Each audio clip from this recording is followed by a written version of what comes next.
O Tratado Descritivo do Brasil de Gabriel Soares de Souza foi escrito em 1587 e é uma das principais obras da literatura de informação sobre o Brasil. Na obra, Gabriel Soares descreve a geografia, a fauna, a flora, as condições de vida e as populações indígenas, buscando oferecer uma visão detalhada da colônia portuguesa. A obra não é estruturada de forma clássica em capítulos numerados, mas sim dividida em seções que tratam de temas específicos sobre o Brasil. A seguir, apresento um resumo das seções principais. 1. Sobre a geografia do Brasil. Gabriel Soares descreve detalhadamente a geografia do Brasil, abordando a localização e as características das diversas regiões. Ele fala sobre o relevo, os rios e as costas, com destaque para a importância das águas para a navegação e a colonização. Ele também menciona as condições climáticas da região, ressaltando as variações entre o litoral e o interior do país, e como isso influenciava a vida e a economia da colônia. 2. Sobre o clima e as estações. Soares dedica uma seção à descrição das estações do ano no Brasil, comentando as diferenças climáticas entre as regiões e suas consequências para a agricultura e a saúde. Ele nota a intensidade do calor nas regiões tropicais e as chuvas frequentes no litoral. O autor observa que o clima brasileiro é propício para a produção de diversas culturas, mas também apresenta dificuldades, como doenças causadas pelo calor excessivo. 3. Sobre os índios. Gabriel Soares dedica boa parte da obra para descrever os índios, sua cultura, costumes e organização social. Ele fala sobre os diferentes grupos indígenas encontrados na colônia, sua alimentação, vestimenta, moradia e crenças. Ele também descreve as relações entre os portugueses e os nativos, muitas vezes destacando a convivência pacífica, mas também a resistência indígena ao processo de colonização e os conflitos gerados por esse contato. 4. Sobre a fauna. Nesta seção, o autor faz uma descrição da fauna brasileira, mencionando vários tipos de animais encontrados no Brasil, como mamíferos, aves, répteis e peixes. Ele destaca a diversidade e a riqueza da fauna, relatando animais desconhecidos na Europa, como a onça-pintada, o tamanduá e o jacaré. Soares também faz observações sobre a utilidade desses animais para os colonos, seja para alimentação, seja para a obtenção de peles e outros recursos. 5. Sobre a flora. Soares descreve detalhadamente as plantas encontradas no Brasil, incluindo árvores, ervas, flores e frutos, muitos dos quais eram desconhecidos pelos europeus. Ele discorre sobre as árvores de grande porte, como o pau-brasil, e outros recursos naturais importantes, como as madeiras, que eram usadas tanto na construção quanto para a exportação. Além disso, o autor menciona plantas com usos medicinais e alimentares, destacando a riqueza e a diversidade da flora brasileira. 6. Sobre as cidades e as capitanias. Gabriel Soares também faz uma análise sobre as primeiras cidades e vilas do Brasil, como Salvador e Olinda, e descreve o sistema de capitanias hereditárias implementado pelos portugueses. Ele comenta sobre o desenvolvimento dessas cidades, suas atividades econômicas, as condições de vida e os problemas administrativos. Soares descreve a dificuldade de colonizar o interior e a escassez de mão de obra, o que levava à dependência do trabalho escravo e ao recrutamento de índios. 7. Sobre a economia e as culturas. O autor dedica uma seção à economia colonial, destacando as principais atividades econômicas, como o cultivo de cana-de-açúcar e a produção de açúcar, além da mineração, que começava a se destacar no Brasil. Ele descreve os desafios econômicos da colônia, como a escassez de escravizados e os custos envolvidos na produção de mercadorias. Também se refere às exportações para Portugal e à importância das riquezas naturais, como as madeiras e os minérios. 8. Sobre a religião e os costumes. Soares faz uma análise das práticas religiosas no Brasil, destacando a influência da Igreja Católica. Ele descreve a atuação dos missionários jesuítas, a catequese dos índios e as festividades religiosas realizadas nas cidades. Ele também fala sobre os costumes dos colonos, as festas populares e a organização da vida social nas vilas e nas fazendas. 9. Considerações finais. No final do livro, Gabriel Soares de Souza faz uma reflexão sobre as perspectivas de futuro para o Brasil, destacando a riqueza natural do país e as dificuldades que os colonos enfrentavam para estabelecer uma colônia próspera. Ele menciona que, apesar dos desafios, o Brasil tem um grande potencial para o crescimento econômico, desde que sejam superados os problemas de administração, relações com os índios e a escassez de recursos humanos. Observações finais. O Tratado Descritivo do Brasil de Gabriel Soares de Souza é uma obra rica em detalhes e informações sobre a realidade brasileira do final do século XVI. Ela reflete as percepções e conhecimentos da época, oferecendo uma visão abrangente da fauna, flora, cultura e economia do Brasil colonial, além de ser uma importante fonte histórica para compreender os primeiros anos de colonização portuguesa. O Tratado Descritivo do Brasil de Gabriel Soares de Souza, escrito em 1587, é uma das principais fontes de informação sobre o Brasil colonial durante o século XVI. A obra possui uma estrutura que, embora não seja dividida rigidamente em capítulos numerados, pode ser analisada por seções temáticas que descrevem minuciosamente diversos aspectos do Brasil. A seguir, apresento um relato detalhado, por seção, do conteúdo da obra, com base em suas minúcias. 1. A descrição do Brasil e sua localização geográfica. Gabriel Soares inicia sua obra com uma descrição geográfica do Brasil, oferecendo um panorama detalhado da extensão territorial do país, desde o litoral até as regiões interiores. Ele menciona as várias capitanias hereditárias, subdivididas ao longo da costa, e destaca a Baía de Guanabara, onde se localiza a cidade do Rio de Janeiro, uma das maiores potências do período. Ao descrever o território, o autor faz uma conexão com o sistema de navegação e a forma como as descobertas portuguesas foram feitas ao longo do Atlântico, a partir da linha do Equador. A obra também destaca os rios, como o São Francisco e o Amazonas, ressaltando sua importância para a comunicação entre os povos indígenas e as futuras cidades coloniais. A questão do relevo é outra preocupação do autor, que se atenta à diversidade de montanhas, planícies e colinas, destacando as zonas tropicais e quentes das regiões mais próximas ao litoral. 2. O clima e as estações no Brasil é tema de um estudo minucioso por parte de Gabriel Soares. Ele descreve as temperaturas quentes das zonas litorâneas e das áreas tropicais, explicando como o clima, muitas vezes, afeta a vida cotidiana. A umidade do ar e as chuvas intensas são fatores que moldam tanto a paisagem quanto a atividade agrícola. Neste ponto, o autor menciona que o clima brasileiro apresenta uma grande diferença de acordo com a localização geográfica, havendo uma transição do calor intenso no litoral para um clima mais ameno nas regiões mais ao sul. Isso se reflete em fatores como a vegetação e a fauna. Soares enfatiza que o clima não só influencia as condições de vida, mas também a saúde dos colonos, os quais frequentemente eram acometidos por doenças tropicais, como a malária e outras doenças tropicais, devido ao calor e à umidade. 3. Descrição dos índios brasileiros. Esta seção da obra é uma das mais ricas e detalhadas, com Soares oferecendo uma visão abrangente da cultura indígena e dos diferentes grupos étnicos encontrados pelos portugueses no Brasil. Ele descreve os índios como um povo pacífico, mas com uma vida social muito estruturada, baseada na caça, pesca e agricultura rudimentar. A descrição dos habitats indígenas é detalhada, abordando as ocas, habitações tradicionais, e as vestimentas feitas de materiais simples, como palmeiras e penas de aves. O autor observa que as tribos se agrupam em aldeias e que a vida social é regida por uma liderança bastante respeitada, mas sem um sistema de governo centralizado.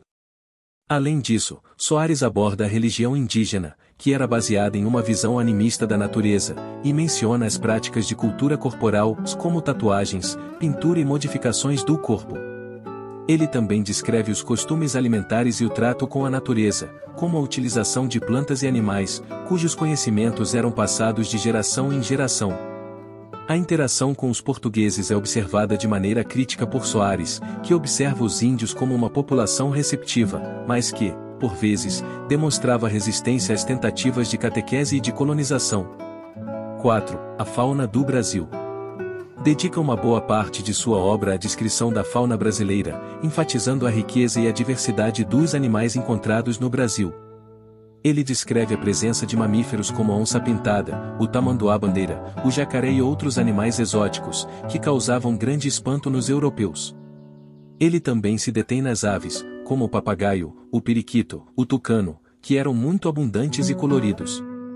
A fauna brasileira é descrita não apenas como fonte de recursos, mas também como elemento central da identidade do Brasil. Soares menciona ainda a grande quantidade de insetos que habitavam as florestas, como as formigas, que eram tão grandes que se comparavam às de outros continentes. A menção a animais aquáticos, como os peixes e os golfinhos, é relevante, pois Soares aponta para a importância dos rios e do mar como vias de transporte e fontes de alimentação. 5. A flora do Brasil. Na descrição da flora, Soares de Souza apresenta uma catalogação detalhada das plantas brasileiras, incluindo as árvores como o pau-brasil, que deu nome ao país, e outras espécies de árvores de alto valor econômico e simbólico, como a garapa e a peroba. Ele também fala sobre as plantas de utilidade medicinal, que eram de grande importância tanto para os indígenas quanto para os portugueses. As plantas eram utilizadas para curar doenças e também para fins alimentares, como as frutas tropicais, que se mostravam abundantes. O autor detalha ainda a exuberância da vegetação tropical, que era diversa e rica, cobrindo a maior parte do Brasil e proporcionando grande fonte de recursos naturais, especialmente nas áreas de floresta e de manguezais. 6. As cidades e capitanias. Gabriel Soares detalha a configuração das primeiras cidades e a estrutura das capitanias hereditárias no Brasil. Ele observa a organização das cidades, que eram pequenas, com algumas ruas e praças, mas de grande importância para o desenvolvimento do comércio e da economia no Brasil. Ele aborda a criação das capitanias, ressaltando a descentralização administrativa e as dificuldades enfrentadas pelos donos de capitanias na organização da colônia, devido à falta de mão de obra e aos conflitos com os índios. Além disso, o autor descreve a cidade de Salvador, a primeira capital do Brasil, como um centro de comércio e administração, destacando sua localização estratégica e sua importância para a expansão da colonização portuguesa. 7. A economia colonial e as atividades produtivas. Soares também descreve as atividades econômicas predominantes, como a produção de açúcar e o cultivo de cana-de-açúcar, que representavam a principal fonte de riqueza do Brasil na época. Ele detalha o uso do trabalho escravo, tanto indígena quanto africano, nas plantações. Ele observa também que a exploração de madeiras, como o pau-brasil, e a mineração começaram a ser atividades de destaque, mas o sistema de plantations ainda era o modelo predominante. O autor também descreve o comércio do açúcar, que era enviado para a Europa e contribuía de forma significativa para a economia da colônia. 8. Religião e costumes coloniais. Gabriel Soares dedica a última seção de sua obra à religião e aos costumes dos colonos. Ele descreve a atuação dos missionários, especialmente os jesuítas, na catequização dos índios e na organização da vida religiosa no Brasil. O autor também observa a convivência entre as culturas indígena e portuguesa, especialmente nas festas religiosas, que eram comuns nas cidades coloniais. Ele destaca ainda os costumes sociais dos colonos, as festas e a vida familiar nas fazendas e nas cidades, e a prática de casamentos e outras cerimônias. O comércio de escravizados também é mencionado, sendo um dos pilares da economia colonial. Em resumo, o Tratado Descritivo do Brasil de Gabriel Soares de Souza é um relato detalhado e multifacetado sobre a natureza, os povos, a economia e a sociedade do Brasil colonial no final do século XVI. Cada seção do livro contribui para uma compreensão mais profunda sobre as condições que marcaram os primeiros anos da colonização portuguesa. Quais as características desse livro? O Tratado é uma obra importante para a compreensão do Brasil no período colonial, escrito no final do século XVI, de 1587. Esta obra possui várias características que a destacam como um dos principais documentos de informação geográfica, cultural e econômica do Brasil no início da colonização portuguesa. Abaixo estão as principais características desse livro. 1. Característica descritiva e enciclopédica. O Tratado Descritivo do Brasil tem uma natureza descritiva, na qual o autor se propõe a relatar detalhadamente o Brasil, suas riquezas naturais, seus povos, suas terras e suas atividades econômicas. A obra reflete o interesse do autor em apresentar um panorama o mais completo possível da realidade brasileira do século XVI. Item Geografia. A obra descreve com minúcias a configuração geográfica do Brasil, incluindo a divisão das capitanias, os rios, a vegetação, as montanhas e o litoral. Item Fauna e Flora. Soares de Souza realiza uma catalogação detalhada da fauna e flora do Brasil, com ênfase na riqueza e diversidade do ecossistema tropical. Item indígenas. A obra também é significativa na descrição das culturas e modos de vida indígenas, com uma visão observacional sobre os hábitos, a religião e os costumes desses povos. Item economia e sociedade. O autor detalha as atividades econômicas da colônia, como a produção de açúcar, a mineração, a utilização do trabalho escravo, além de comentar sobre as primeiras cidades e o sistema de capitanias hereditárias. 2. Objetivo de informar e justificar a colonização. Uma característica fundamental dessa obra é o seu objetivo de informar a metrópole, Portugal, sobre a situação do Brasil, particularmente sobre as riquezas naturais e os desafios da colonização. O autor fornece dados que poderiam ajudar na administração e no desenvolvimento da colônia, sendo uma espécie de relatório para os governantes portugueses. Além disso, o tratado descritivo do Brasil tem um tom de justificação e defesa da colonização. Gabriel Soares observa as dificuldades do processo colonizador, como a resistência indígena e a escassez de recursos humanos, mas ao mesmo tempo destaca as grandes riquezas naturais, como o pau-brasil, o açúcar, e as possibilidades de cultivo e mineração, justificando a continuidade e expansão do projeto colonizador português. 3. Relação entre descrição e subjetividade. Embora a obra busque uma descrição factual e objetiva, há uma grande subjetividade nas observações de Soares de Souza. O autor se impressiona com a abundância natural do Brasil e faz comparações com a Europa, evidenciando o encanto e o espanto diante da diversidade tropical. Sua visão é moldada pelas limitações do seu tempo, levando a uma interpretação dos fenômenos naturais e sociais a partir da ótica europeia e colonial. 4. Visão antropocêntrica e eurocêntrica. Como muitos textos da época, a obra de Gabriel Soares reflete uma visão antropocêntrica e eurocêntrica. Ele descreve os indígenas de maneira exótica, como sendo parte de uma natureza selvagem a ser civilizada pelos colonizadores. Embora Soares mostre um certo respeito pela organização social e cultural dos povos indígenas, é evidente a tentativa de classificá-los de acordo com os parâmetros europeus. 5. Características de uma obra científica para a época. A obra de Gabriel Soares de Souza, apesar de estar longe de uma abordagem científica moderna, apresenta algumas características que antecipam um estudo científico de caráter etnográfico, geográfico e biológico. A análise das plantas, dos animais e das populações indígenas pode ser considerada um esforço inicial de catalogação das riquezas naturais e culturais do Brasil.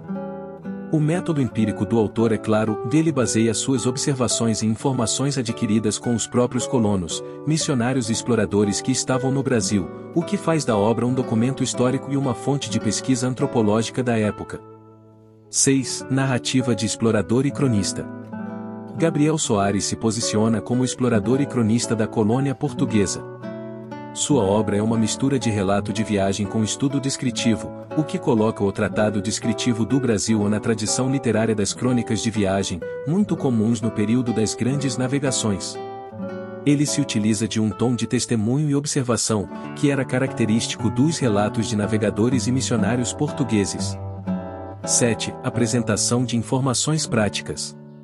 Além de ser um registro descritivo, a obra também contém informações práticas e utilitárias para o colonizador português. O autor apresenta dados sobre a produção agrícola, as potencialidades minerais, as plantas medicinais, as técnicas indígenas e até mesmo sugestões para melhorar a convivência com os nativos e para o aproveitamento da terra e dos recursos naturais. Isso demonstra que, embora a obra tenha uma base descritiva, ela tem uma intenção pragmática, pois visa informar e sugerir como os portugueses poderiam tirar proveito da natureza e das culturas locais para o sucesso da colonização. 8. Relato sobre o sistema de capitanias hereditárias. Outro ponto importante na obra de Gabriel Soares é a descrição do sistema de capitanias hereditárias, o qual era um modelo administrativo de divisão territorial do Brasil. Soares fala das dificuldades enfrentadas pelas capitanias, da falta de recursos humanos, do isolamento das cidades e das tensões com os nativos. Isso mostra uma visão crítica da organização política e social da época, que estava em processo de experimentação e adaptação. 9. Preocupações com o futuro do Brasil. Em suas conclusões, Gabriel Soares de Souza manifesta uma expectativa otimista quanto ao futuro do Brasil. Ele acredita que, apesar das dificuldades iniciais, a riqueza natural e o potencial agrícola e mineral do Brasil asseguram seu sucesso econômico e sua importância no contexto colonial português. Essa visão reflete a mentalidade colonizadora da época, que via o Brasil principalmente como uma terra a ser explorada e valorizada.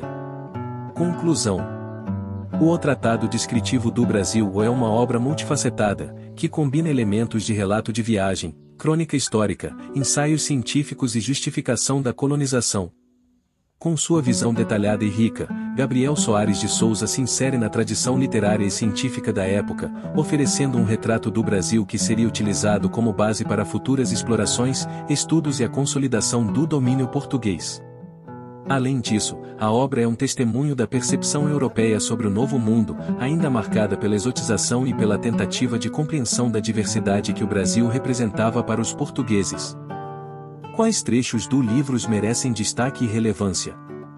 O Tratado Descritivo do Brasil de Gabriel Soares de Souza é uma obra rica em detalhes que merece destaque por vários trechos significativos, que fornecem insights sobre o Brasil colonial e a visão do autor sobre as terras, povos e riquezas da nova colônia.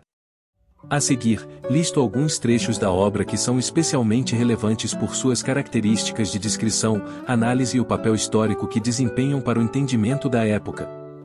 1. Descrição da terra e da localização geográfica. No início da obra, Soares faz uma descrição detalhada das características geográficas do Brasil, o que é fundamental para entender a maneira como os portugueses viam o território que estavam começando a colonizar. O trecho a seguir destaca como ele apresenta a extensão territorial e a divisão das capitanias hereditárias. O Brasil é uma grande terra, que se estende ao longo de 1.500 léguas do norte para o sul, desde o Rio Grande até o Rio da Prata, e toda a costa é habitada por muitos povos e nações.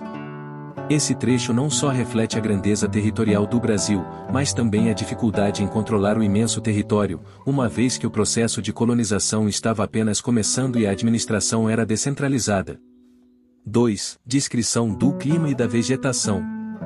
Gabriel Soares dedica uma parte significativa de sua obra para descrever o clima tropical do Brasil e a vegetação exuberante. O autor descreve o calor intenso das regiões litorâneas e as diferentes paisagens que se alternam no território.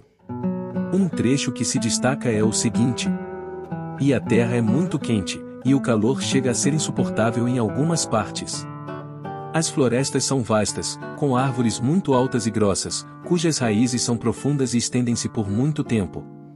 A vegetação é de tal abundância que a terra não consegue produzir de uma vez só todo o fruto que pode gerar." Este trecho é relevante pois expressa a exuberância da flora tropical, com uma ênfase no contraste entre o clima quente e a abundância de vegetação. Ele reflete o espanto e a maravilha dos europeus diante da diversidade e riqueza natural do Brasil. 3. A descrição das populações indígenas. Um dos aspectos mais importantes do livro é a descrição dos povos indígenas. Gabriel Soares tenta transmitir tanto a cultura material quanto a cultura imaterial dos índios, destacando suas técnicas de caça, pesca, agricultura, religiosidade e estrutura social. Um trecho de relevância. São pessoas de boa índole, mansos, sem malícia, mas não querem que lhes toquem em sua liberdade, e vivem de maneira simples, sem grandes cuidados com a terra, embora cultivem algumas raízes, como mandioca e batata doce. Esse trecho reflete a visão idealizada que Soares tem dos índios como pacíficos e despreocupados, uma visão que mistura observações diretas com as expectativas dos colonizadores. Soares demonstra uma certa admiração pelos indígenas, mas ao mesmo tempo, suas palavras revelam um olhar eurocêntrico sobre a organização social indígena, considerando-a inferior à europeia. 4. A abundância de fauna e flora. A descrição da fauna também é muito relevante, especialmente pelo destaque dado aos animais exóticos e sua importância para os colonizadores e para os próprios indígenas. Um trecho que pode ser destacado. Entre os animais da terra, se encontram onças, jaguatiricas, tamanduás, e muitos outros, sendo alguns de tal tamanho que se tornam um grande perigo para os colonos e para as suas criações. Esse trecho é relevante pois não só descreve a fauna exótica, mas também mostra como os colonizadores viam esses animais como obstáculos e, ao mesmo tempo, fontes de recursos. Além disso, reflete a tensão entre os interesses dos colonizadores e as adversidades impostas pelo ambiente natural. 5. As riquezas naturais e a justificação para a colonização. Um dos pontos centrais da obra é a justificação econômica da colonização, em que Soares ressalta as riquezas naturais como justificativas para o esforço de colonização.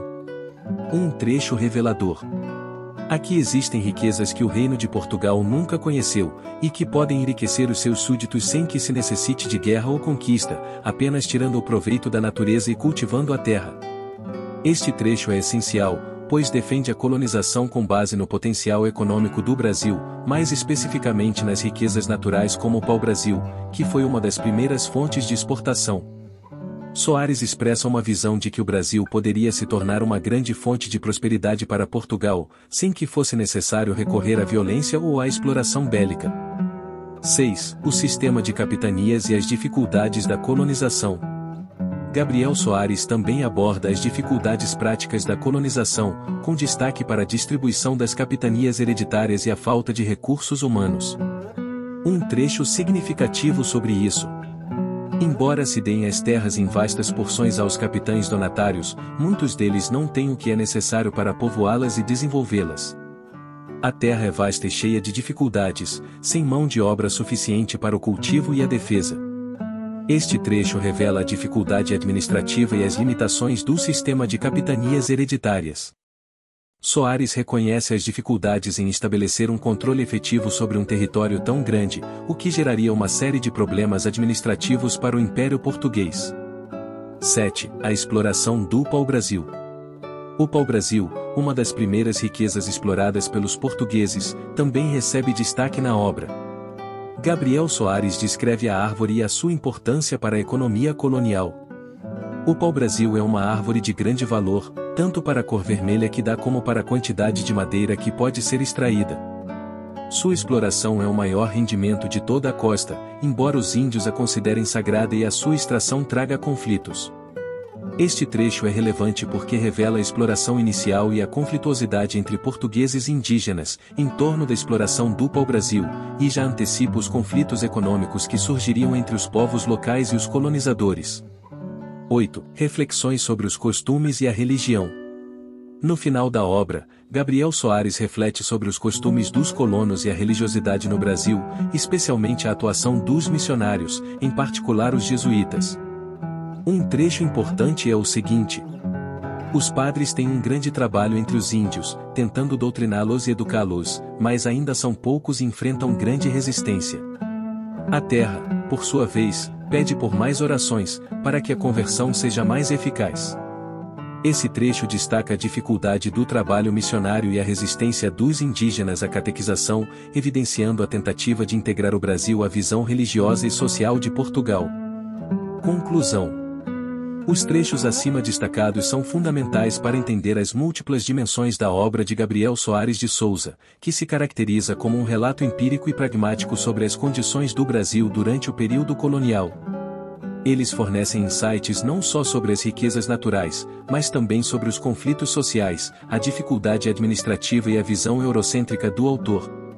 O Tratado Descritivo do Brasil é uma obra rica em informações e continua a ser uma das principais fontes para estudiosos da história colonial brasileira. A música de fundo é O Prelúdio das Águas do compositor Heitor Villa-Lobos. Embora não seja contemporânea à obra de Gabriel Soares, sendo composta no século XX, a música de Villa-Lobos, especialmente suas composições que retratam a natureza brasileira, pode ser uma boa representação sonora da riqueza natural e das paisagens descritas no livro. O Prelúdio das Águas faz parte de sua série de peças que expressam a natureza exuberante do Brasil, o que pode se conectar bem com os temas de fauna, flora e paisagens tropicais que são tão presentes no Tratado Descritivo do Brasil. Além disso, a música de Villa-Lobos muitas vezes utiliza elementos da cultura e da natureza brasileira, o que pode evocar as descrições detalhadas de Gabriel Soares sobre os rios, as florestas e os povos indígenas do Brasil colonial. Assim, a combinação de seu estilo musical com os temas do livro cria uma atmosfera de exploração e imersão no Brasil natural.